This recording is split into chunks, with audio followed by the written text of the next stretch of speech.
Halo, adik-adik semua. Hari ini kakak mau bercerita tentang sebuah kisah persahabatan yang indah. Kisah ini tentang seekor semut kecil yang rajin dan seekor kepompong yang sedang berjuang melewati masa sulitnya. Cerita ini berjudul Semut dan Kepompong Persahabatan yang Menyelamatkan. Di sebuah hutan kecil yang rindang, terdapat berbagai hewan yang hidup berdampingan. Pohon-pohon menjulang tinggi, bunga-bunga bermekaran dengan warna-warna indah, dan rerumputan tumbuh hijau segar. Semua makhluk sibuk dengan kegiatannya masing-masing. Nah, di bawah sebuah pohon besar, tinggallah seekor semut kecil yang rajin bekerja. Ia selalu berlari-lari, membawa makanan ke sarangnya. Semut ini bernama Simo. Tak jauh dari tempat Simo tinggal, di antara rumput liar yang agak tinggi, tergantung sebuah kepompong berwarna hijau kecoklatan. Kepompong itu tampak diam, seakan tak bisa berbuat apa-apa.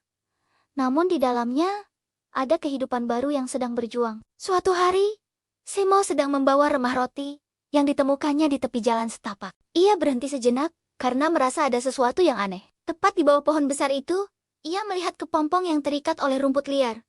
Simo berkata, apa ini? Kok benda ini seperti terperangkap?" Dari dalam kepompong terdengar suara lirih. Hampir tak terdengar. "Tolong, aku tidak bisa bergerak." Simo terkejut. "Oh, ternyata ini bukan sekadar benda mati. Kamu siapa?" Suara itu menjawab dengan pelan. "Aku, seekor ulat yang sedang berubah. Tapi sekarang aku dalam bentuk kepompong. Aku tak bisa bergerak. Dan aku terjebak rumput liar yang melilitku." Simo pun merasa iba. "Tenanglah, aku akan menolongmu." Dengan tubuh kecilnya, Simo mulai menggigit dan memotong helai-helai rumput liar yang melilit kepompong itu. Meski berat dan sulit, Simo tidak menyerah. Ia tahu bahwa setiap makhluk berhak mendapatkan pertolongan. Setelah beberapa saat, akhirnya lilitan itu terlepas. "Terima kasih, semut kecil," kata kepompong itu. Simo tersenyum. "Tak perlu berterima kasih. Kita semua saling membantu. Aku Simo. Siapa namamu?" "Aku belum punya nama baru, karena aku sedang menunggu waktuku berubah." Simo mengangguk. "Baiklah, aku akan memanggilmu Pomo, si kepompong." Hari-hari berikutnya, Simo sering menyapa Pomo setiap kali lewat. Meskipun Pomo tidak bisa bergerak banyak, ia tetap bisa bercerita. Simo bercerita tentang kesibukan para semut di sarang. Tentang perjalanan mencari makanan, dan tentang dunia luar yang penuh warna. Pomo bercerita tentang masa lalunya sebagai ulat yang suka makan daun. Juga tentang mimpinya. Suatu hari ia ingin terbang bebas di langit biru. "Terbang? Wah, hebat sekali," seru Simo dengan mata berbinar. "Iya, tapi aku harus sabar. Di dalam kepompong ini, aku sedang berjuang. Kadang gelap, kadang sempit.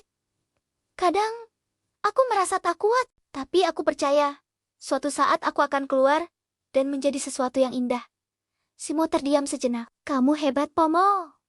Aku belajar darimu bahwa kesabaran itu penting." Sejak saat itu, mereka semakin akrab. Simo sering duduk di samping Pomo saat istirahat. Mereka berdua menjadi sahabat, meski sangat berbeda. Namun, suatu sore, datanglah bahaya. Seekor burung kecil hinggap di dekat pohon itu. Burung itu melirik ke kepompong Pomo. "Wah, makanan empuk," katanya. Simo yang melihat langsung gemetar ketakutan. Ia tahu dirinya terlalu kecil untuk melawan burung. Tapi ia juga tidak bisa membiarkan Pomo dimakan. Simo pun memutar otak. Ia segera berlari ke sarangnya dan memanggil teman-temannya. "Ayo cepat, ada bahaya.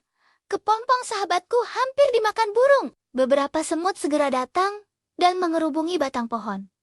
Mereka menggigit kaki burung itu. Burung itu terkejut dan merasa terganggu. "Ah, semut-semut menyebalkan," serunya. Lalu ia pun terbang menjauh. "Pomo, selamat." Dari dalam kepompong ia berkata lirih. "Terima kasih, Simo. Kamu sudah melindungiku." Hari berganti minggu. Simo terus setia menemani Pomo. Hingga suatu pagi, terdengar suara berderak dari dalam kepompong.